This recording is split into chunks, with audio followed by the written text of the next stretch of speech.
let me tell you about the dream I had in Mexico. Okay. So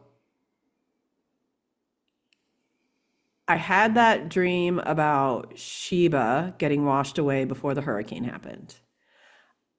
I had the dream, even before that, I had the dream in Peru about being in a car accident where I either drowned or was in an avalanche or some combination, but not realizing that I was dead until I walked into my own funeral.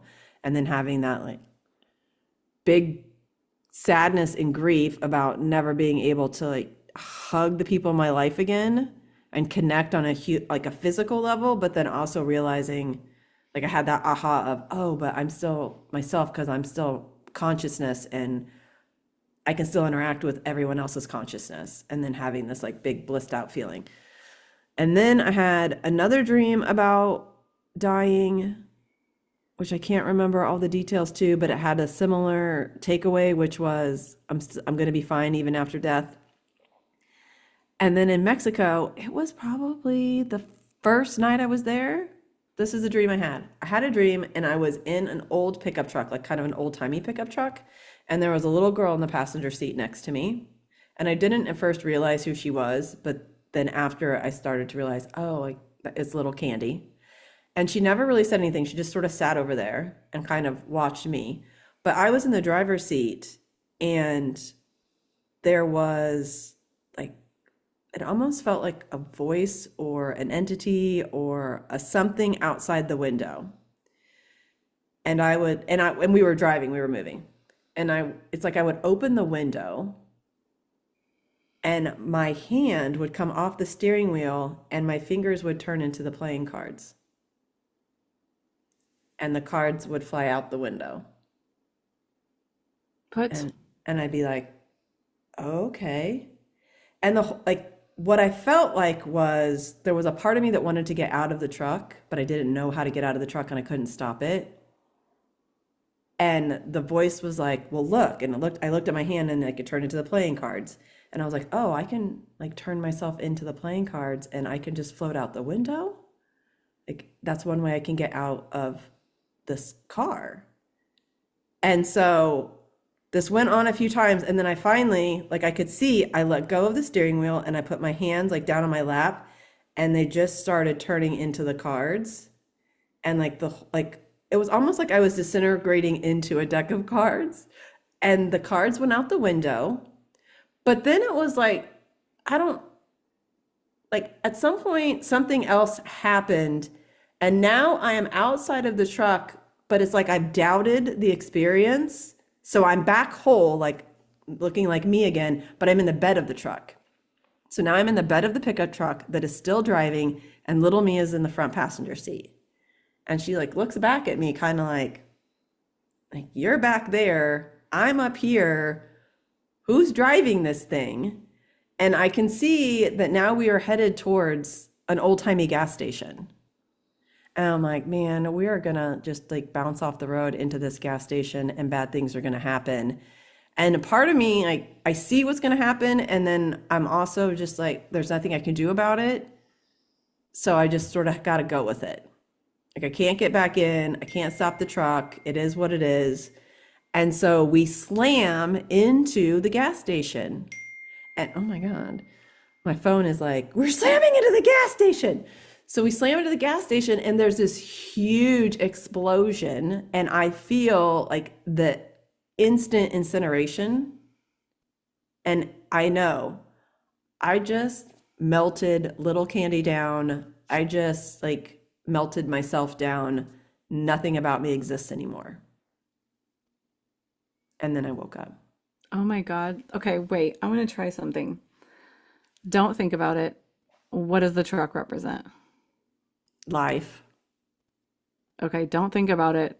What does the explosion represent? I'm not getting one more. It's like the intangibleness of it all. Like it's like it can all go up in flames at any moment. Okay. Okay, don't think about it. What does the truck not stopping represent? Forward momentum. Okay, don't think about it. What is the you being stuck inside the car represent? The feeling of being out of control or not in control, which is Hmm. different, not in control. Okay, what does the little girl represent? She doesn't have a say in any of it.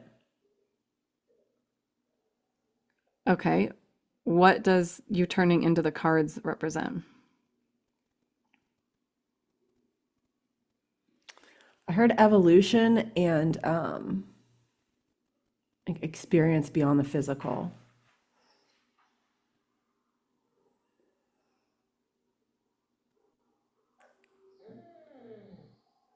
Okay, so what did you had an emotion come up when the little girl, did you have just an emotion come up just now? Oh, no, I was like trying to open the space. I also heard the word esoteric. It's like having that esoteric type of experience.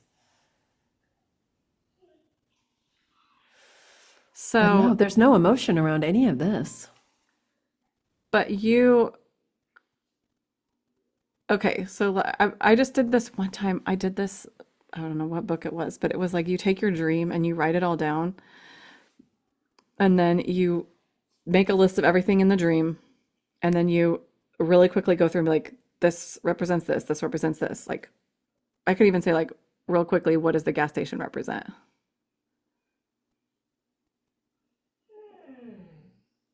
That's a good question, Shiva. Sheba. She's like, what does it mean? Um,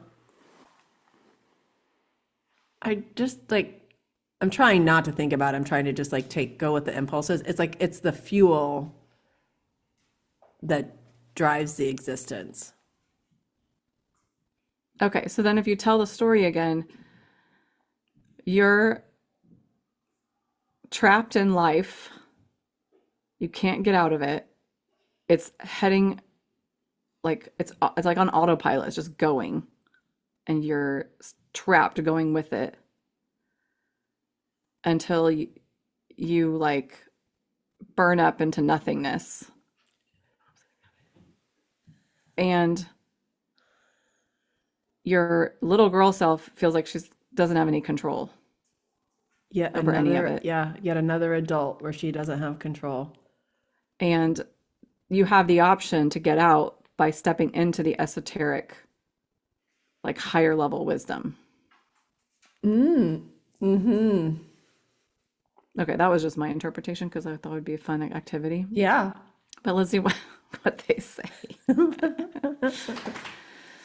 What does this dream mean?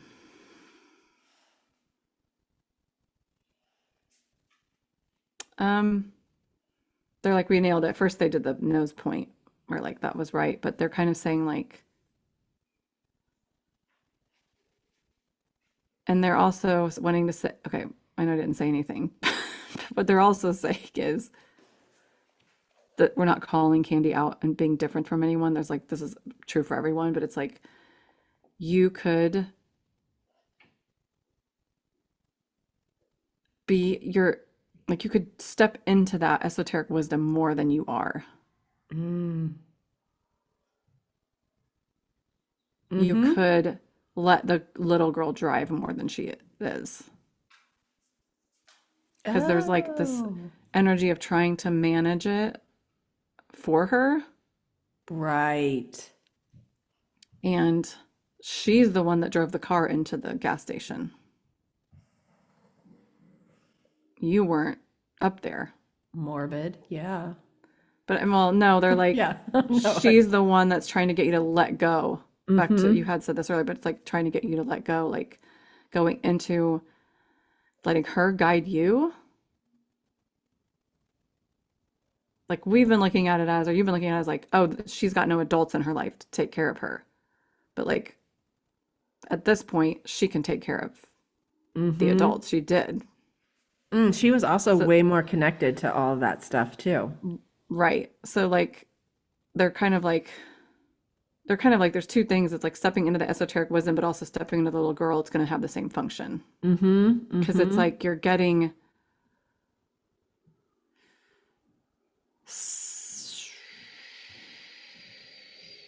pulled into these situations where and they're like, this is normal. They don't want to like, they're just like, this is advanced level shit. They just want to point that out. It's like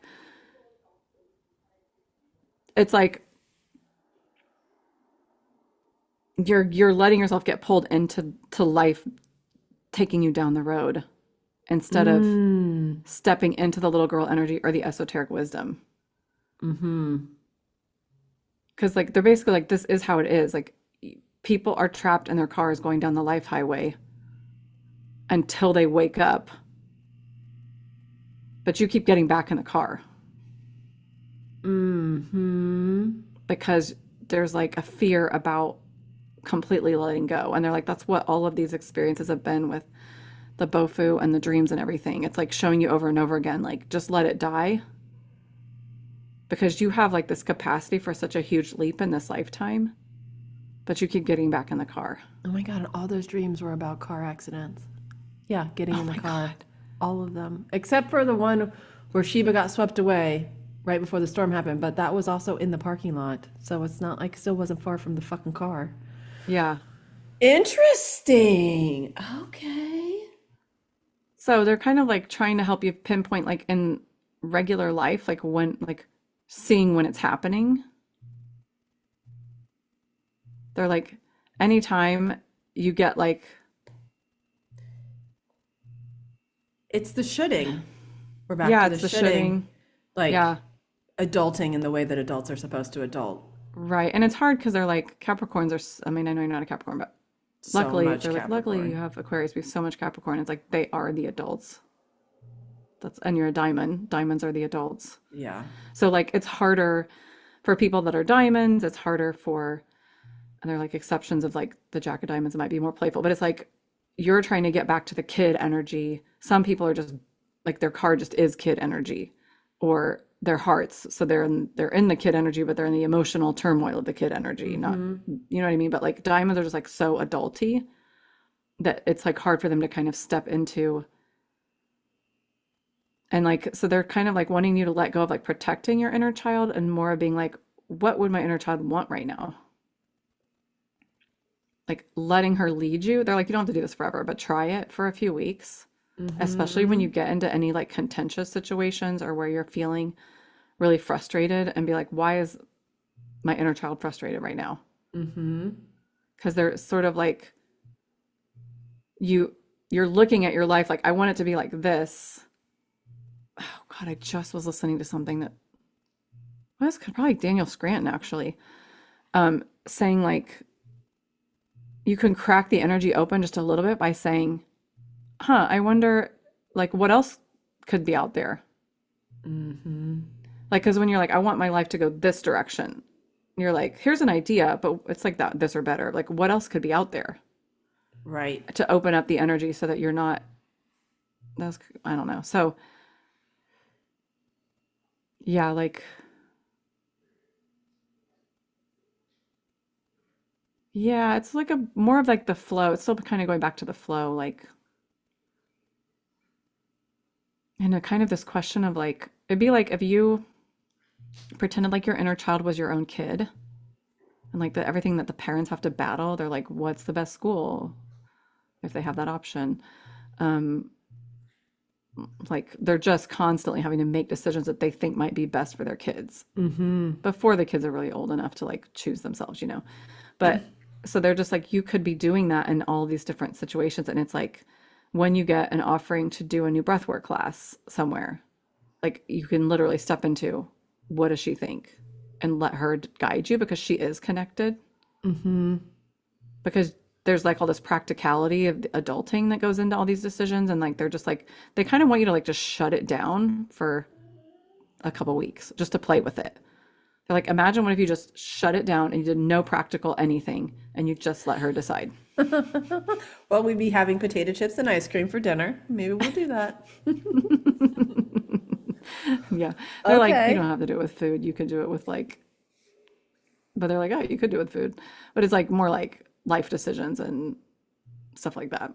Mm-hmm. Okay. Okay. Interesting. That Yeah, was there's something like your soul like really, really wants you to break free from this in this lifetime. mm-hmm. and you really have the opportunity to do it. So it's just keeps putting it in your face. Like, you're still in the car, bitch. Get out of the car. Right. It's like the car almost represents like the version of me. I mean, not corporate candy, but it's not far off of that where like I'm still trying a little too often to do the things that I feel like I should be doing. Right. Even though my life is not at all quote unquote a normal, I'm Right. still like normal adjacent. And it's like I can feel that it's like just let go, just let go, just let go. Like you can do it. You're going to be okay. Like you can let all the way go of aligning yourself with whatever you think normal is. Right.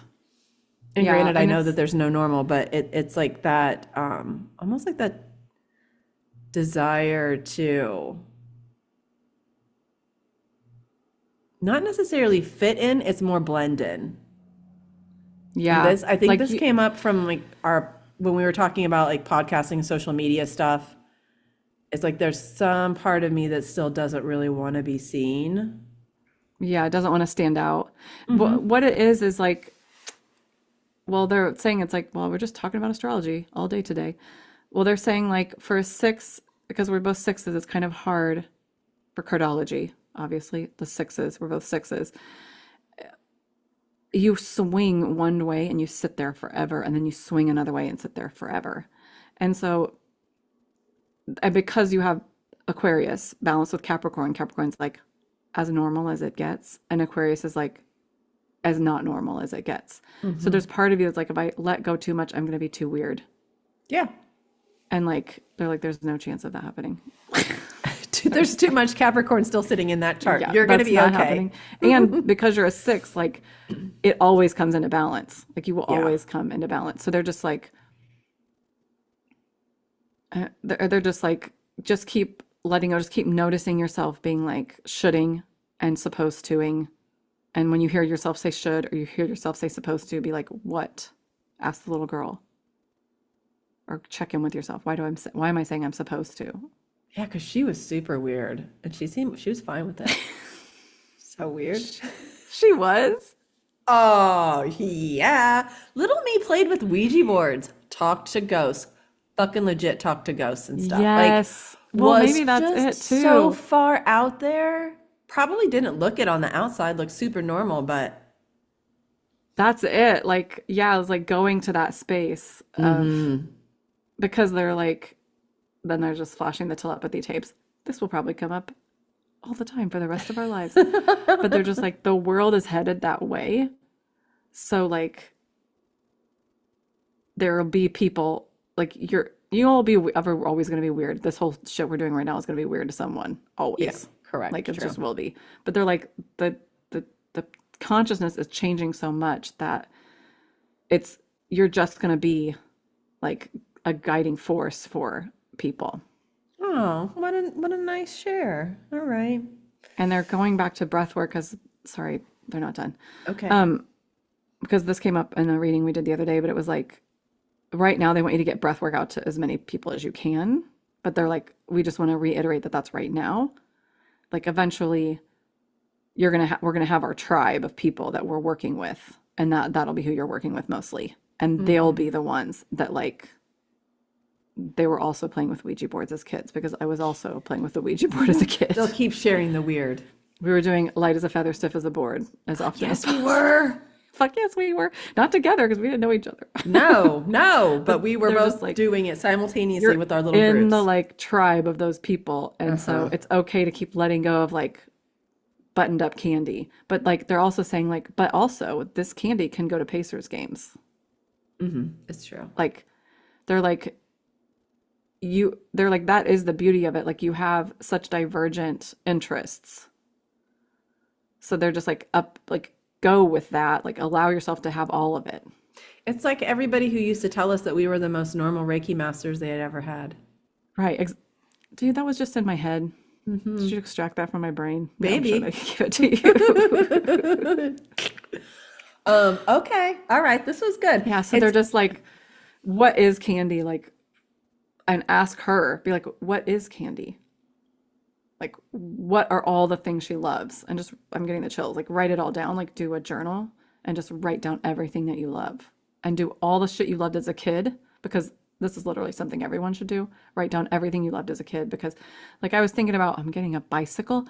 Fucking excited to get a bicycle. I still love riding a bike. You rode that bike, I'm like, I need to get a bicycle. And then I'm like, wait, know. I don't know what kind of It's bicycle still I want. February or I'm like, whatever. so what? I know it's March, but it's like cold. It's still winter. You can wait a few weeks. But it's like, Yeah. what am I doing? Do the stuff you loved as a kid. So they're just like, put all that on a list and then look at how diverse it is. And then they're like, that's who you are. Cool. That means I'm getting a pair of stilts. I'm going to get another hula hoop. I'm going to get some roller skates.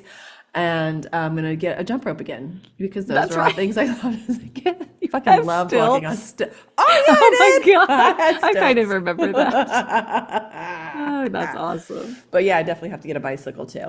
Oh, Yeah. okay. More fun. That wraps this episode of One Card Shy. Did you love it? Leave us a review, share it with your friends, and sign up for our monthly crown straightener. Bonus, you'll get our free Claim Your Crown guide when you subscribe. And be sure to find us on Instagram and check out our website. Both are rainworld.co. All the links are below. See you next time, Queens.